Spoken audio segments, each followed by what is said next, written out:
你搭车时遇到最可怕的事是什么呢？劫后余生的我，现在想起还是惶惶不安。写完手上最后的 PPT， 我打着哈欠离开了办公楼。爸爸早已经等候在门口，疲惫地上了爸爸的出租车。困意渐渐向我袭来，我闭上眼睛打盹，猛地一个急刹车，我吓了一激灵。突然间，车窗外出现一个黑影，整个人几乎贴在玻璃上。车灯下的他戴着黑色的口罩和一副眼镜，五官被挡住了大半。哎呀，你这是怎么回事啊？突然跳出来拦车，把你撞到怎么办？爸爸生气地质问男人。不好意思，我朋友喝多了，我想送他回家，可惜这里不好打车。大哥，你能不能捎我们一程？太晚了，车打烊了。我对男人说。男人此时才留意到副驾上的我，两束冷冷的目光射向我，我被他看得有些发毛，不自觉地挪了挪身子，把眼神转向另一边。大哥，行好吧，我多加钱行吗？给你3倍车费。男人冲着爸爸不停作揖。那行吧，你赶紧把他扶上来。爸爸妥协地说。下一秒，男人打开后车门，然后快步走到路边的大树旁，费力地从树后抱出一名瘦高的男人。爸爸见他有些吃力，下车准备帮忙。我一个人就行，我朋友不喜欢外人碰他。我留意到男人怀里的朋友脑袋低垂着，手也是无力地垂了下去，一副完全没有意识的模样。这是把酒当水喝了吧？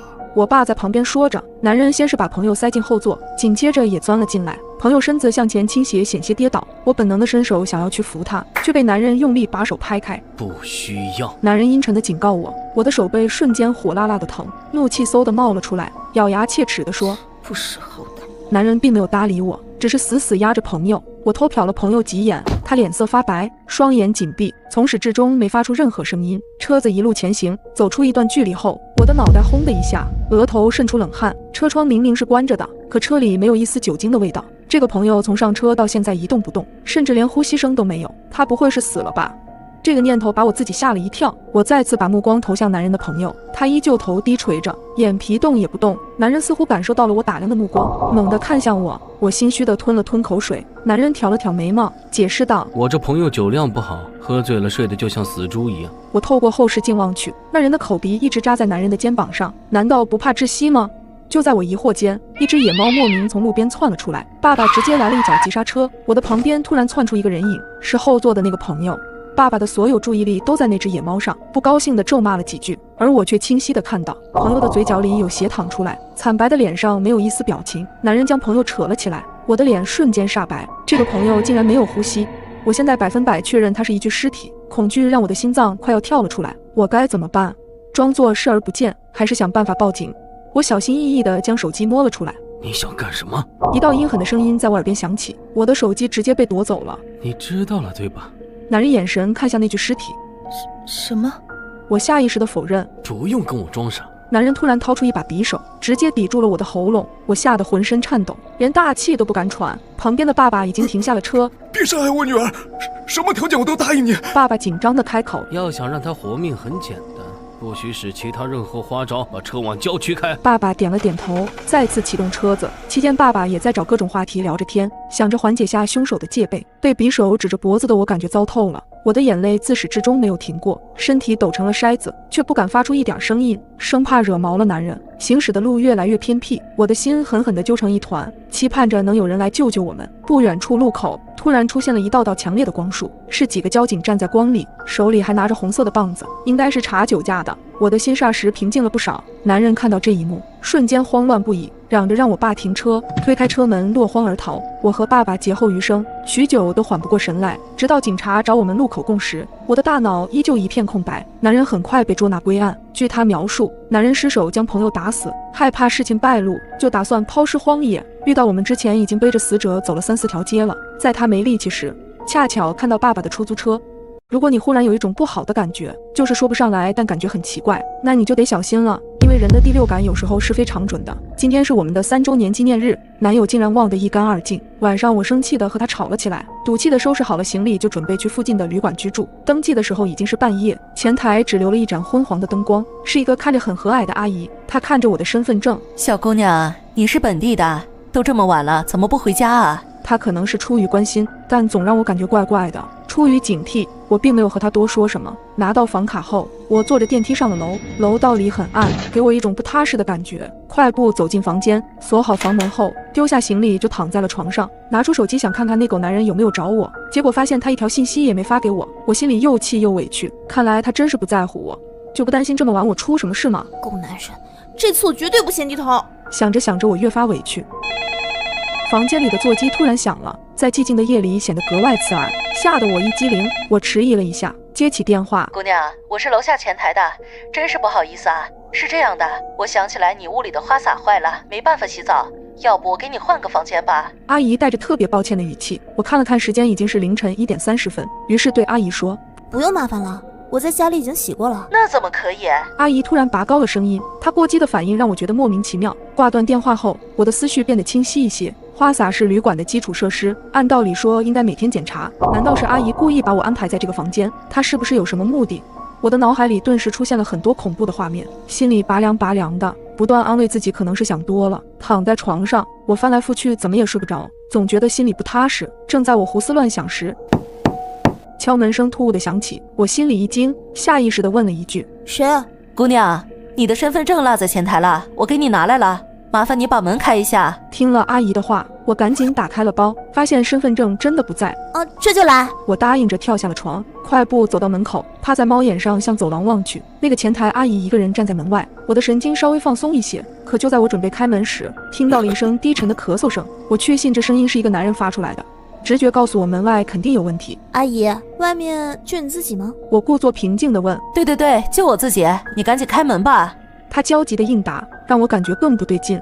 我太困了，身份证先放前台吧，我男朋友一会儿来找我，待会儿你给他就可以了。许久，外面终于陷入了安静，可我的心却迟迟没办法平静下来。这个旅店一定有问题，必须赶紧离开这里。我蹑手蹑脚地下了楼，探出头往前台看去，没看到人。我暗暗松了一口气，刚想往大门口走，就听到有声音从门口传来。我望了过去，只见一辆破旧的面包车停在店门口，那个前台阿姨站在门口，正和司机小声议论着什么。她的神色凌厉，和之前和蔼的形象判若两人。我的心里一阵发毛，大气都不敢喘。突然，他们望向了我这边，我立马将头缩了回去，全身汗毛直立。直觉告诉我，这个时候最好不要被他们发现。我害怕电梯声会引起他们的注意，便选择走楼梯。两腿发软的我，手脚并用才爬到了3楼，汗水早将我的衣服打透。就在我打算从安全出口回房间时，却看到有2个彪形大汉守在我的门口。我攥着手机，悄悄缩回了头，突想起前几天在新闻上看到的年轻女孩无故失踪的案件。此时我特别后悔为什么要离家出走。我深吸口气，再次往楼上走去。我缩在4楼的楼梯墙角，颤颤巍巍给男朋友发微信：小帅，救我！我怀疑他们有人要害我。我看到有4个人，顺手给他分享了定位。唯一庆幸的是，这狗男人还没有拉黑我。发完消息之后，我又向墙角缩了缩，仿佛过了1个世纪那么漫长。我感觉我身上的汗都快干了时，听到了电梯响动，有人下去了，估计是门口那2个人看等不到人就走了。我依旧不敢出声。没过多久，我再次听到电梯的声音，随后手机收到了一条消息：小冉，我到了3楼，你在哪里啊？我告诉他我在4楼楼梯口。没过一会儿，脚步声传来，我看到了男友的脸。此时的我完全顾不得之前的争吵，紧紧抱住了男友。我刚刚看了一下，楼下没什么异常，我们回家吧。过了好几天，我都没有从那晚的经历中缓过神来，一直都以为自己是被迫害妄想症，直到这条新闻的出现。昨晚在麻吉市某小区附近旅馆破获一起贩卖人口案，抓捕N名人员。看到这条新闻，我顿时冷汗直下。虽然照片模糊，但我一看就知道这是我那晚入住的酒店。男友也是一阵后怕，后悔那天让我出去。如果那晚我真的和他们正面碰撞到了，那真的难以想象会发生什么。最近我总觉得家里多了一个人，起初我觉得是我的职业病在作祟，直到某天凌晨，无意间垂眸一瞥，一双漆黑狂热的眼珠藏在床底，正死死地盯着我。深夜12点，我卸完妆，略显疲惫地走出卫生间，冷风从没关紧的窗缝里吹过，带来些许寒意。我抱紧手臂，心里有些疑惑。回家后我明明关紧了门窗，现在又怎么会打开？难道是进贼了？这个念头浮现的瞬间，忽然外头客厅传来轻微的摩擦声，我浑身一抖，冷汗瞬间冒出，脸庞也变得毫无血色。这些诡异的动静又开始了。半个月前，我搬进了这座单身公寓，原以为能过上梦想的生活，谁成想我的周围怪事不断，莫名其妙坏掉的吊灯，凌晨睡梦中听见的轻微脚步声，落在身上冰冷又黏腻的隐约视线。我怀疑家里多了一个人，这惊悚的念头让我的神经绷得很紧，导致工作时的状态也特别差。此刻头顶灯光闪烁，在昏暗幽静的公寓内，这道忽明忽暗的光线显得十分诡异。因为拍摄录制实在忙碌，我一直没有空叫人来修吊灯，如今后悔也来不及了。心中的不安感越发严重，我匆忙扭过头，不敢再看身后景象，一路慌张地逃进了卧室。卧室门被用力关上，我捂住胸口，灯都没来得及开，大口大口地喘着粗气，努力平复狂跳的心脏。床头柜上正在充电的手机亮着令我心安的屏幕光，我忍住恐惧，竖起耳朵听外面的动静，心惊胆战了好一会儿，门外的摩擦声好像忽然消失了。我坐在地上，终于缓缓吐出一口气，幸好我没有按照以往的习惯将手机放在客厅充电。这个念头闪电般将庆幸的我劈将在原地。充电时，我的手机明明是关机锁屏状态，可此刻手机屏幕却一直亮着微弱的光芒，它分明已经被人解了锁。我腾的一下从地上站起，谁解锁了我的手机？这一刻，家里肯定进人了，这种恐惧感疯狂席卷了我。我哆哆嗦嗦拿起手机给经纪人老韩发了信息。就在此时，寂静的空气中忽然传来一道微弱的喘息，是属于男人的喘息声。我的动作猛地滞在原地，黑暗中我对上了两只漆黑阴沉的眼珠，那双眼睛布满血丝，此刻正瞪成一个夸张的弧度，死死地盯着我。他竟然就藏在我的床底下。我眼睁睁地看着男人冲我森然一笑，然后慢慢地将硕大的身躯从床底挤出。安静的卧室里充斥着男人费力的喘息声，在我惊恐万分的瞳孔中，男人狂热无比地朝我扑来。小贝，小贝，我爱你，小贝，和我在一起吧！我惊恐的尖叫，用力攥住了门旁边的衣架，用尽全力砸向男人的额头。他瞬间跪倒在地，发出一声杀猪般的痛喊。男人朝我怒吼：陆小贝，你这个贱人！我的眼泪不知何时已布满脸庞，疯了般打开卧室门，拼命往外逃。之前我就听过私生饭的传闻，没想到这么疯狂恐怖。幽暗狭窄的走廊此刻格外的长，头顶的吊灯不断忽闪。寂静的公寓里，只有我急促的呼吸和男人气急败坏的叫骂。这座公寓地处偏僻城郊，平时鲜少有人来，求救根本没有用。不要脸的贱人，你给我站住！给我身后站住！男人激动扭曲的声音越来越近，我咬紧牙关，死死盯着近在咫尺的大门，屏住呼吸，奋力向前一跃，企图握住公寓门把手。我握住了，眼里猛然绽放出巨大惊喜。只是还没来得及将大门彻底拉开，下一秒，我的头皮一阵剧痛，男人毫不留情地抓住了我的头发。我忍不住惨叫一声，身体被强制拖回公寓，眼睁睁地看着打开一丝缝隙的大门离我越来越远。救命！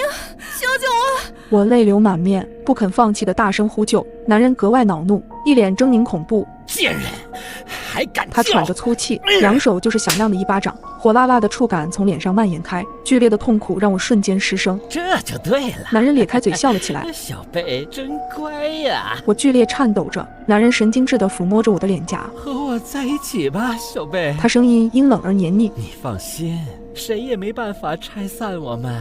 男人冰冷的左手落在我的睡衣领口，我惊恐万分地瞪大泪眼。随着衣物裂开的声响，男人的脸剧烈耸动，目光兴奋且痴迷，下一秒就要把头凑过来。这一刻，我终于崩溃的痛哭出声：谁来救救我！忽然，猛地传来一声巨响，大门被打开了，肥硕的男人被人强行从我身上拉开，随后被来人一脚踹在肚子上，哼唧了2声没了下文。我蹲在墙边止不住的哭泣，一件西装搭在我的身上，是我的经纪人老韩。他不停地安慰我说一切都过去了。后经调查得知，这个男人一直是我的私生饭，阴差阳错的被他找到了我现在的住址，于是就有了这次事情的发生。这件事给我的影响很大，我一直沉浸在极度的恐惧中，迟迟无法走出来。没想到我在火锅店丢失的手机居然出现在了家里。周末晚上，我和2个闺蜜去火锅店一起庆祝我通过公考。在酒足饭饱后，我准备结账，却发现手机不在包里，刚才还拿出手机拍照来着。我以为落在了桌上，赶紧转身寻找，手机却不在桌子上。小鹿也摇头说没看见。你别着急，我给你打个电话。小鹿拿出手机拨通了我的号码，将电话递给我。随着几声嘟嘟的提示音后，对方接起了电话。你好，我是电话的主人，谢谢你捡到了我的电话。你现在在哪里？我尽量心平气和地沟通，不敢惹怒对方。然而，电话另一端则是一阵诡异的沉默。我有些生气，忍不住质问对方说：“你是谁啊？为什么要拿走我的手机？为什么不说话？”我的话音刚落，手机传来一阵毛骨悚然的笑声，我吓得一个机灵，手机差点甩出去。可恶，少在这里装神弄鬼！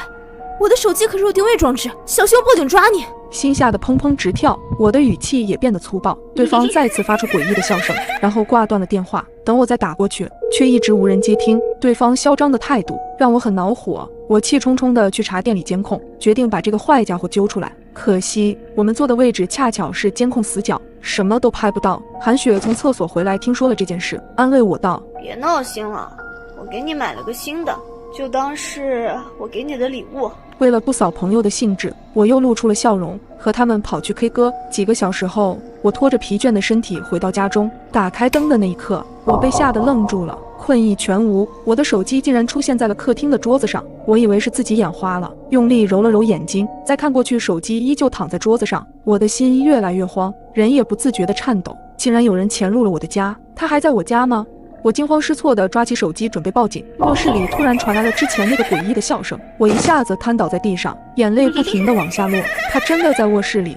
我用力捂住嘴巴，不敢发出一点声音。笑声终于停了下来，我深吸了一口气，挣扎着从地上爬起来，手里握着防狼喷雾，决定去卧室一探究竟。打开灯，我用防狼喷雾尖叫着冲空气一顿乱喷，房间里静悄悄的。我担心的事情并没有发生，床下没人，衣柜里也没有。我把能藏人的地方都查了一遍，都没找到。我坐在沙发上大口大口喘着气，拿出手机想报警，但警察应该也不会立案，总不能说我遇到灵异事件了吧。夜里，我刚勉强入睡，那诡异的笑声再次在我的耳畔响起，我心里怕得要死，却不停地做心理暗示，这是幻听，这是幻听。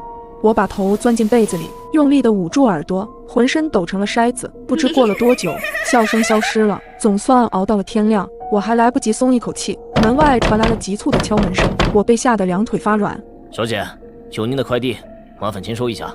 一个低沉的男声在门口响起。放在门口吧。听说是送快递，我松了一口气。快递员应了一声，脚步声越来越远。等等，我最近根本没在网上买东西，哪里来的快递？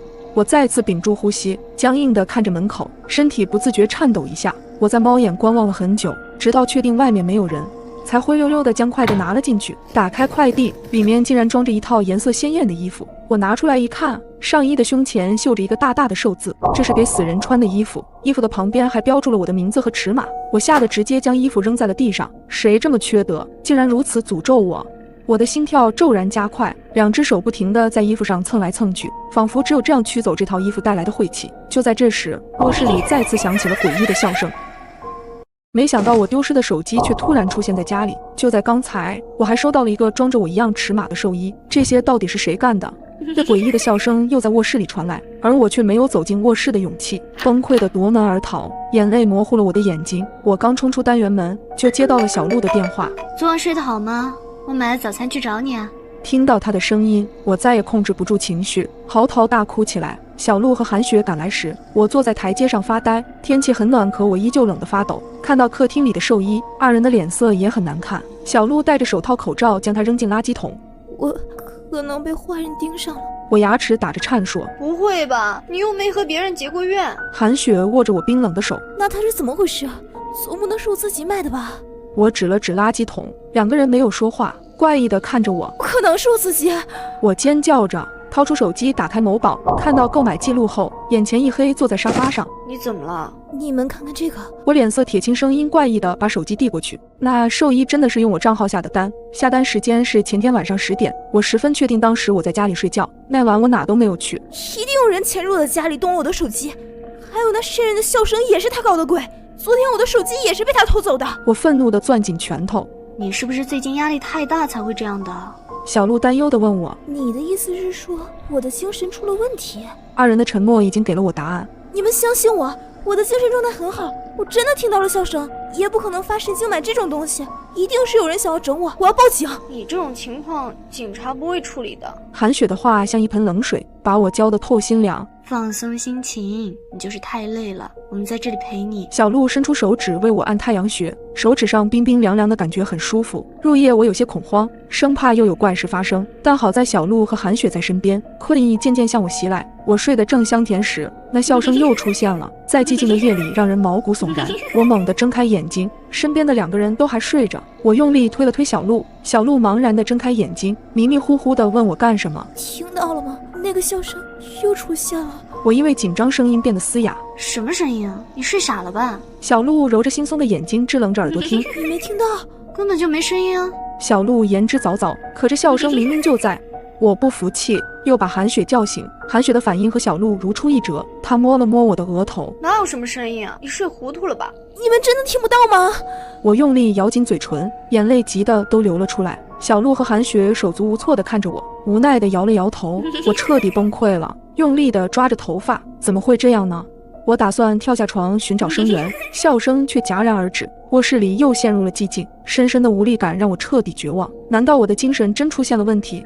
我抖着肩膀，把脸埋在腿间。别担心啊，乖乖闭上眼睛，一切都会好的。韩雪贴心地哄我，我闭上眼睛乖乖躺下。可诡异的画面在脑海里挥之不去。迷迷糊糊间，我的电话突然响起，三人同时睁开眼睛，惊恐地看着彼此。时间定格在凌晨12点，一个陌生号码在屏幕上跳跃。我吞了一下口水，迟迟不敢接通，生怕电话里又是恐怖的笑声。小鹿和韩雪的脸色也很差，谁也不敢开口说话。电话始终没有挂断。韩雪皱了皱眉，按了接通键。你好，外卖，麻烦拿一下。女性外卖员的声音响起。我根本没订过外卖。巨大的恐惧感将我深深包围。我只负责按订单信息配送，订单信息显示了您的电话和地址。我仍抱着侥幸心理，打开外卖平台，看到订单记录后，我的心彻底坠入了谷底。你放门口吧。我对外卖员有气无力地说，订单是40分钟前下的，是我经常光顾的饭店。肯定是我手机的问题，还已经被邪祟附体。我始终不愿意承认是我精神出了问题。我冲下楼，将手机扔进垃圾桶。医生推断我可能最近压力太大，造成了记忆力混乱，给我开了安神的药。小鹿和韩雪因为害怕也各自回了家。被丢掉的手机又莫名其妙回到我家桌上，那诡异的笑声也常常在夜里响起。家里的物品长腿一般变换位置，我甚至开始分不清梦境和现实。因为身体原因，我缺席了公考体检。妈妈担心我，想将我接回老家休养。在帮我收拾行李时，妈妈不慎将韩雪送给我的玩偶碰到地上，玩偶当即爆发出诡异的笑声，我吓得够呛，浑身哆嗦。妈妈却在玩偶里掏出一个微型智能音箱，这种音箱能够远程遥控，按操作者的指令发出声响。我把最近发生的事情捋了一遍，面色惨白地看着妈妈，嘴巴发干地说：“不会吧？”知人知面不知心。我在妈妈的陪同下报了警，警察的调查结果更是让我大跌眼镜。原来一切都是小鹿和韩雪搞的鬼，他们嫉妒我即将拥有公务员铁饭碗，就制造了一连串灵异事件。韩雪先是把玩偶当作礼物送给我，在吃饭时更是神不知鬼不觉地拿走我的手机，在我拨通电话时也是她在装神弄鬼。因为我对他们的信任，给过备用钥匙给他们，手机密码也从来没有对他们设防，于是二人经常半夜偷偷跑来我的家里。其实那晚的笑声他们也都听到了，只是故意吓我，让我掉进他们一步步设下的陷阱。我还是将二人告上法庭，他们会为自己的行为付出代价。当你洗脸闭眼睛的时候，是否和我一样总感觉有人在盯着你呢？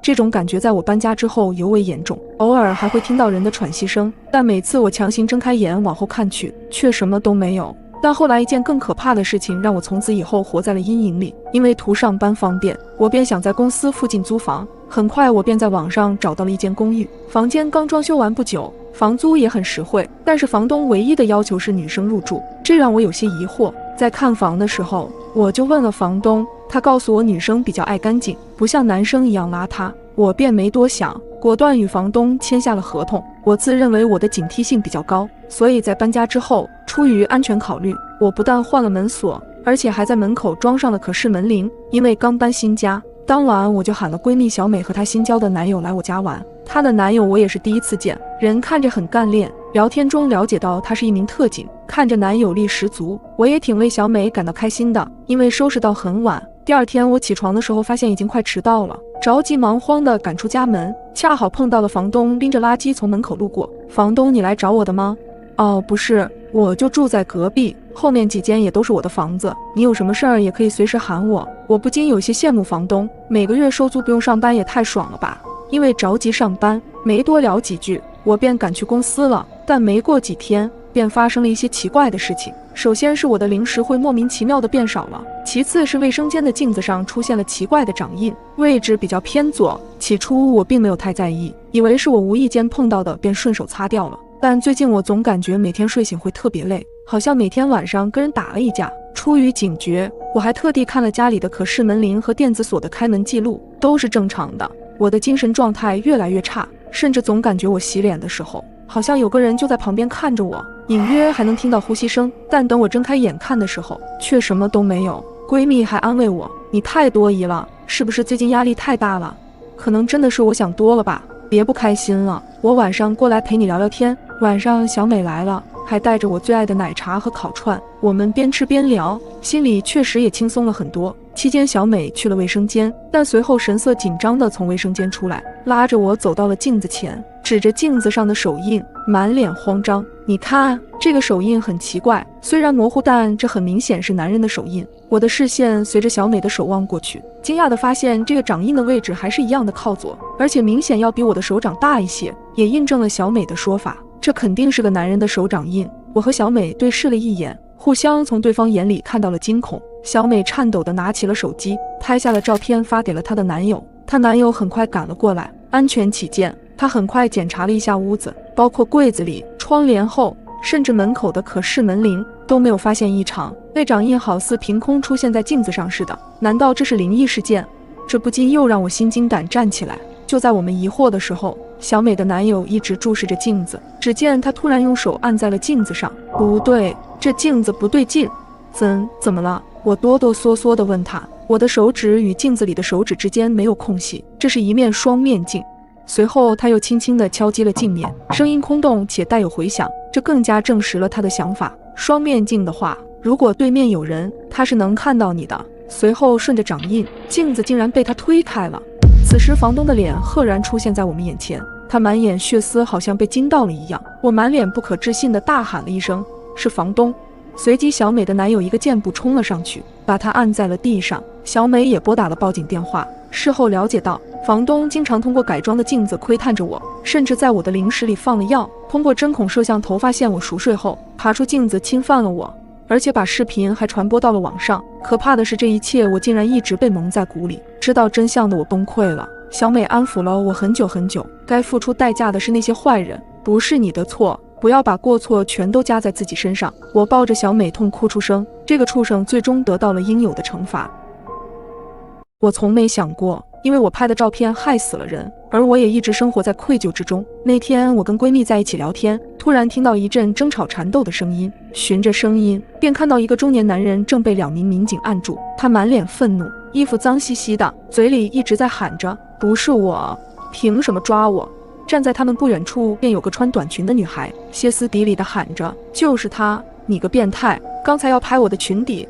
没想到这种事会被我碰到，出于爱凑热闹的本能，我心血来潮地拿手机把这一幕拍了下来。而嫌犯可能是听到我手机拍照的声音，便望向了我这边。也是很巧合的，我居然拍到了他的全脸。由于闺蜜的催促，我们便很快地离开了。晚上回到家，想着获取些热度，我便很快把照片发到了某平台上，标题为警察抓住可恶的偷窥狂。刚发出去没多久，很快就有人评论回复，基本都是指责偷窥狂什么太可恶，甚至还有人对我不断的夸赞，拍得好，让大家也都认识这个人，以后看到这个变态就都离远一点。博主真是正义使者。看着评论区涌入的大量正面评论，我满足的睡去。但令我没想到的是，事情经过一晚上的发酵，热度一度冲到了前几名，参与评论的人也越来越多。大家在把我当成英雄的同时，也开始人肉那个嫌疑犯了。他们扒出来那个男人的家庭住址、工作单位，甚至家人的合照等。越来越多的键盘侠们这次总算是有机会站在道德的制高点，指责着男人的一切。听说男人的妻子因为这件事跟他离婚，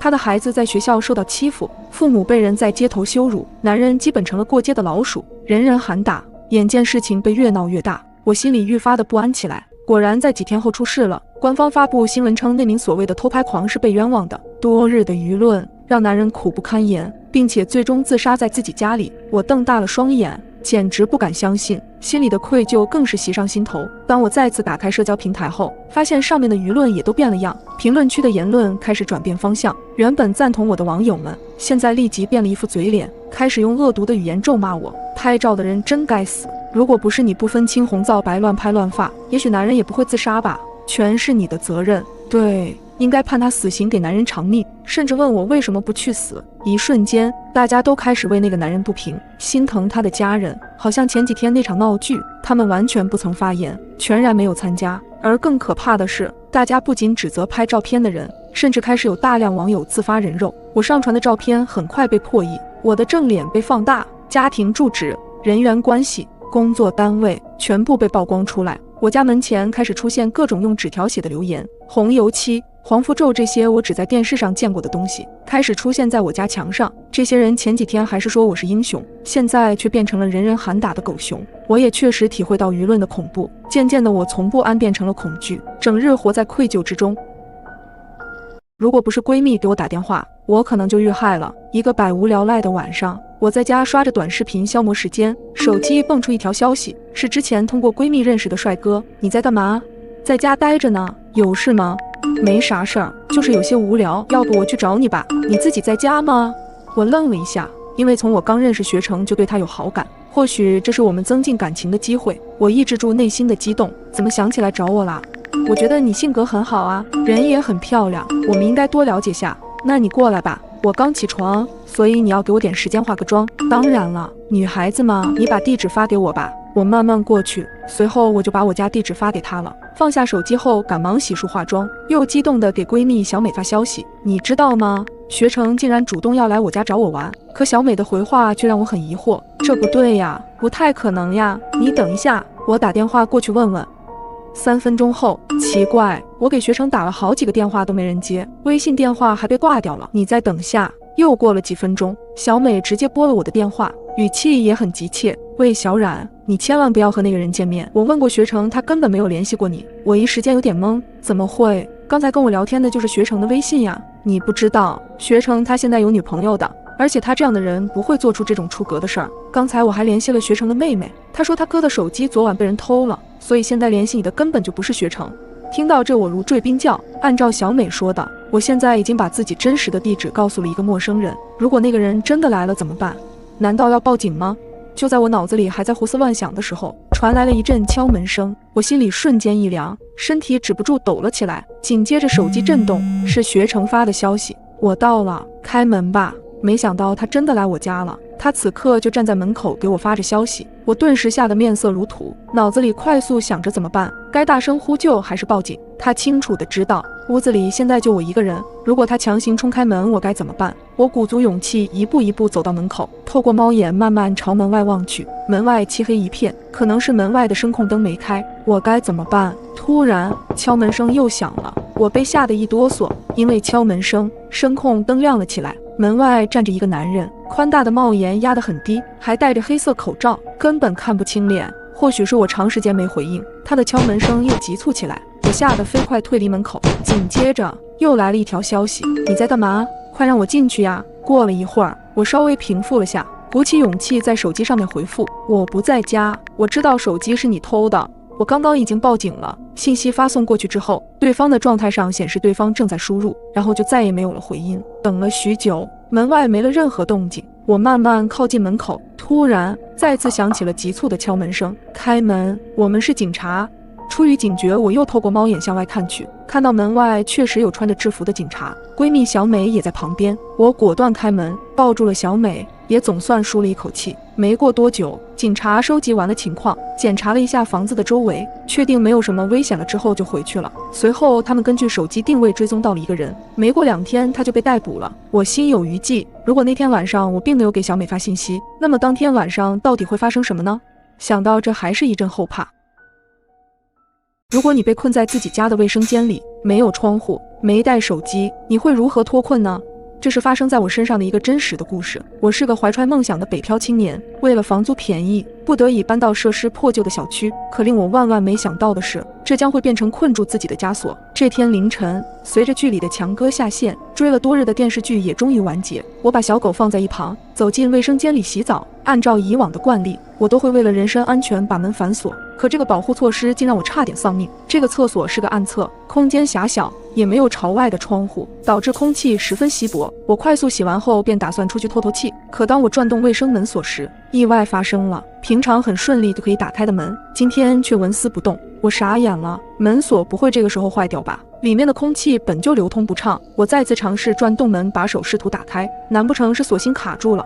我赶忙拿起卫生间的镊子，用尖头的部分深入锁孔里拨弄，可一点效果都没有。我实在受不了，这样下去不被饿死也得被憋死。我拿起花洒就使劲往门上砸，1下2下，丝毫不见起任何作用。奇怪，平时咋不见这个门这么结实？突然，门上的一块玻璃碎片滑落，我仿佛看到了生机。我察觉到门外似乎有人，我便大声呼救，可没人应答。事已至此，我必须要采取措施。我小心翼翼地把手伸出去，摸到了门锁上插着的钥匙，用力转动，这下锁芯彻底断掉了。随着时间的流逝，我陷入到了绝望中。我平时没有洗澡时带手机的习惯，所以无法报警寻求帮助。我透过玻璃看向钟表，现在已经凌晨3点了。我只好先保存体力，待到白天再准备自救。不一会儿，我便背靠角落睡着了。第二天早上，我被事先预定好的闹钟吵醒，我开始大声呼救：“请问有人吗？能来帮帮我吗？”喊了好一会儿，我觉得喉咙有些嘶哑。而这时门外也终于有了一些动静，一户独居的中年大姐隐约听到了叫声，在门外叫道：“大早晨的干什么呢？”这个人平时脾气有点怪，不太好打交道，虽然不愿意和他接触，但毕竟他是我脱困的唯一希望。我耐心解释道：“您好，我被锁在厕所里出不去了，家里又没有别人，麻烦帮我报警好吗？”可是他却非常警惕地问道：“你一个人在家洗澡，为什么锁门？是不是在干什么违法的勾当？”我连忙解释说是自己的习惯。当解释我手机在外面拿不到的时候，大姐却怀疑地问道：“你为什么洗澡不带手机？”我一时间不知怎么回答这个问题，只好继续苦苦哀求，希望她能帮帮忙。我用尽了最后的力气呼喊着，可没想到门外只传来一句话：“你说你被困了一夜，声音怎么还这么大？我看你精神很好的样子，你别随便开玩笑。”说完就再也没声音了。大姐最终还是没有选择救我，而在那之后，无论我怎样呼救，我家附近也再没来过人。我现在又渴又饿，心里仅存的那一丁点希望也早已消失殆尽。我害怕地蜷缩在冰冷的地上，眼泪也不自觉地流，不知不觉中再次睡了过去。这时手机备忘录响起，并把我吵醒，通知今天下午会有个快递。我顿时欣喜若狂，整整一个下午，我都趴在卫生间的门上，仔细听楼道里的电梯声，一有声音我就会大声地呼救，直到我嗓子喊哑，瘫坐在地上。快递也迟迟没到，想必是快递小哥打不通电话，就直接放柜子里了。扑面而来的绝望和疲惫感瞬间打透了我。我已经1天没有进食了，纯靠喝自来水才有一点力气。而我用着这仅存的力气，拿着花洒不断敲击着水管，不知道敲了多久，伴随着绝望，头也感觉昏昏的。我家的小狗突然开始不停地嚎叫，好像是觉察到我有危险一样，爪子也在不断地挠着卫生间的门。可现在的我连睁眼的力气都没有了，眼前一黑。再次醒来，我已经在医院的病床上了。警察叔叔跟我描述了经过，因为我家小狗焦躁不安的嚎叫，引起了楼上邻居的注意。他来到我家敲了敲房门，很快意识到了不对，便直接打电话报了警。终于，历经30个小时，警察破门而入，在卫生间里晕倒的我成功获救。回到家后，我一边喂着小狗，一边回想那噩梦般的遭遇，不禁流下了眼泪。我一度以为自己要死了，拿起了还在充电的手机，本以为失联1天多会有很多人在找我，可根本没有任何消息，就连约好去逛街的朋友也没有给我发信息，只是打了一个电话，看到没人接就没再问了。时间一天天流逝，一天晚上，我收到了一个快递，打开后里面空无一物，只有张纸条：“我正在看着你。”这不禁让我细思极恐，立刻报警，便马上搬了家。我躲在衣柜里，身体微微颤抖。“小姐，您觉得房子还算满意吧？”我听见那个男人开口了。“相当满意。”女人答道。“现在房租这么便宜的，真是不多了。毕竟我不是靠这个吃饭的，不必收那么多。”我透过衣柜的缝隙看到了那男人的脸，相貌平平，并没有值得注意的地方。不过，女人的声音听起来似乎有些焦虑。“我听说这附近经常有小偷光顾啊。”我心中一惊，心跳不自觉地加快。该死，这女人说话真是不合时宜啊！这倒是不假，我们这管理的也不好，无业闲散人士也多，没办法呀。男人叹道。男人的声音刚响起，忽然又停住，似乎变得有些不安。“小姐，咱们先出去一下。”“怎么了？”女人疑惑地发问。“小姐，我们出去说好吗？”男人的声音听起来很急切，带着一丝颤抖。听见防盗门关上的那一刻，我终于长长地吐了一口气，擦了擦头上的冷汗，终于走了。短短20分钟，如同世纪般漫长，我的全身上下都已被冷汗浸透。那个男人才是真正的小偷，而我是本应接见那个女人的房东。我有些眩晕。关于那个男人，我早就见过了，是个偷盗的老手。可我没想到他会摸到我家。就在20分钟前，我在卧室里刚要午睡，却隐约听见一些响动。打开门一看，那男人正翻着我家的东西，手上拿着一把尖刀。他没有收获，转身朝我的房间里走来。我险些叫出声，好在他没看见我，我便躲进了衣柜里。他应该观察我很久了，他知道我每天中午都不在家，可我今天却一反常态，这差点要了我的命。就在那时，门铃突然响了，那男人的脚步声停了，紧接着便去门口问道：“是哪位？”“啊，我是要租房子的那个呀，昨天咱们还联系了呀。”一个年龄不大的女生响起。我没想到那个小偷竟然顺理成章地演了一出戏，真是荒诞可笑。谁让我和那姑娘没见过面呢？我掏出手机，打算报警。现在最担心的就是那男人会不会对女孩不利，可我又想起刚才那诡异的一幕，那个男人完全可以等姑娘走后便将我家里洗劫一空，为何突然就要出去？大街上，李先生，刚才你这是怎么了？怎么一下子就把我拽出去了？女人不解道。男人还没从惊恐中恢复过来，喘了几口气。你猜我刚才看见了什么？女人仍是不解。那个茶几上有一把手术刀和铁钳。男人一字一顿地说，声音颤抖。手术刀和铁钳又怎么了呢？那不是你家的吗？不，你难道没听过最近的那些案件吗？